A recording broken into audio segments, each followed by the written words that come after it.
the dream I'm dreaming, but there's a voice inside my head saying you'll never reach it.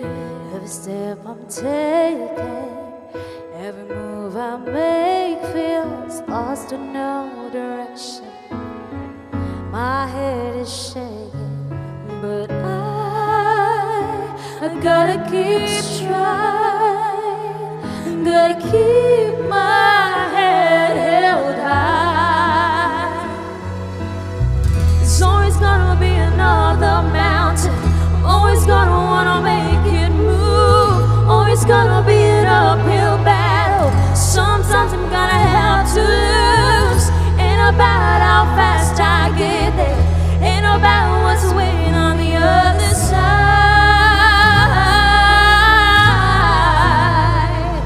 It's the climb.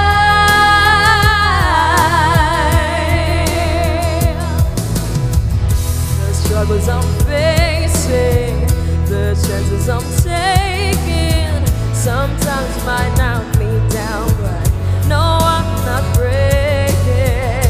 I'm breaking out nowhere, but these are the moments that I'm gonna remember most. Just gotta keep going, and I got to be strong. Just keep pushing on, 'cause it's always gonna be another mountain. I'm always gonna wanna make it move, always gonna be an uphill battle. Sometimes I'm gonna have to lose. Ain't about how fast I get there, ain't about what's waiting on the other side.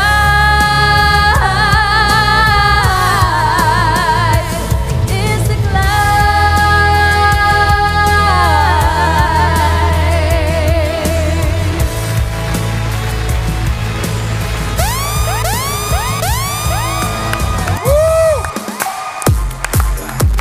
Mga kapatid, mga kaawit bahay, our first batch of Team Singaling semi-finalists, Mami Rakitista, Marisol Park, and gamer diva Shannon Garciso.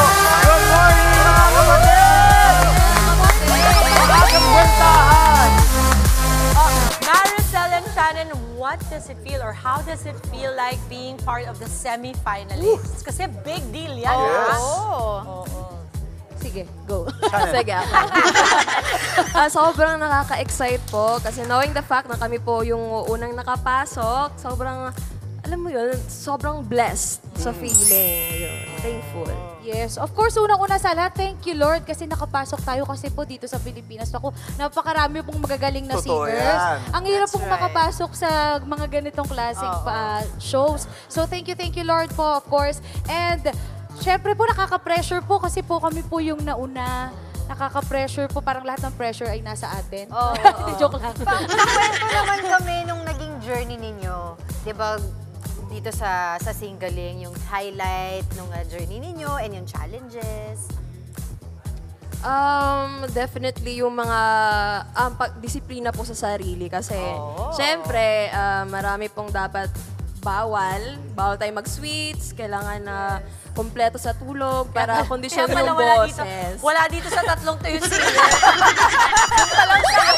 Kulang sa tulog. Kulang sa tulog. Wala na. Talo tayo doon. Alam na natin yan. Oo. Kayo po. Oo.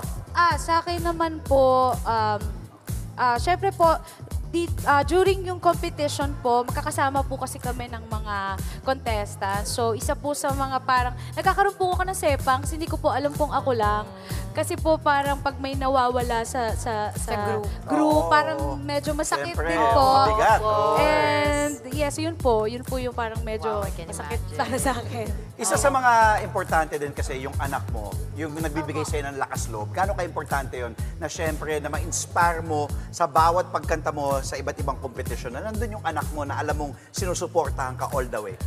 Sa akin po, napaka-importante na nakikita niyo po kung paano po ako lumalaban sa buhay. Hindi lang po sa kompetisyon, kundi para po sa buhay at of course sa pagpapalaki po sa kanya. Gusto What's ko the po. name of your baby? Zion! Zion! How old na si Zion? How old na? 10 na po siya. Zion, good morning! Ayan na. Uy, totoo yun, agree ako doon na kailangan our children also get to see, we lead by example na pwedeng mangarap, na kahit magulang ka na, pwede ka pa rin talaga mag-create ng sarili mong path. Ang ganda. No, sorry, nakikita ko kasi na parang may tattoo. Wag po kayo mag-alala. Ito po, hindi totoong tattoo. Naglalaro kasi kami ng mga bata. Alam niyo, naalala ko eh. Kasi sabi niya sabi ko, ano ba yun? May tattoo pala. Rocket ship. Diba?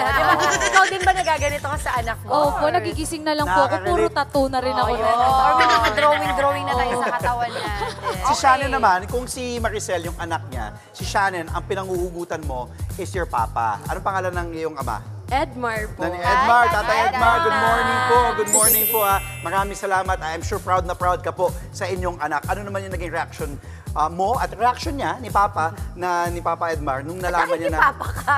Papa, makikikain po ako sa inyo mamaya.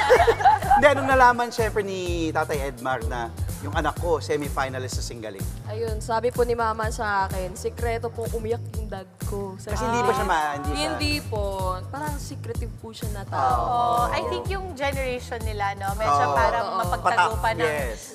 Mapagtago naman, hindi naman pataf. Parang mapagtago. Mapagtago ng emotions. Hindi sanay lang na nagpapakita sa pamilya. Totoo yun. Umiiyak. Okay. Ito kanina ha. Ano yan? Ba't nakalagay segue to sample? Akala ko ikaw ang magsasama. Huwag kang alala! Huwag kang mag-alala, hindi ako magpapasample. Ang nakasulat kasi segue to sample, Huwag kang mag-alala, Angela. hindi ako magpapasample ngayon.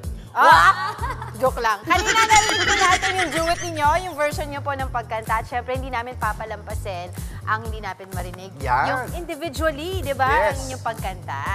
Okay. Take it away. Sino mauna? Ikaw naman, ate. Ako na gusto mo. Siguro Ayan, siguro kantahin ko na lang po yung song ko para sa aking anak ko. Ayan. You were my voice when I was weak. You were my voice when I couldn't speak. You were my eyes when I couldn't see. You saw the best that was in me. Lifted me up when I was weak. You gave me faith 'cause you believe I'm everything I am because you love me. Yun! Okay. Sana naman. Next. Ayun naman po, ang song na to ay para sa dad ko. I love you, this one's for you. Diba?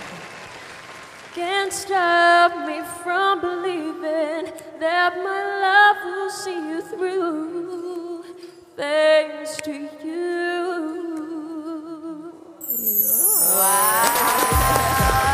Alam mo, napansin ko lang tayo mga Pilipino, kaya maganda rin talaga yung singling natin. Naka-highlight kung bakit hindi lang tayo mahuhusay pagdating sa boses. Kung hindi, magaling din tayo to emote the song. Diba? Dala, yes. Kasi, kagaya na sinasabi kanina ni Maricel na mahirap sa Pilipinas manalo sa isang kompetisyon ng pagkanta kasi halos lahat ng kanto merong magaling kumanta.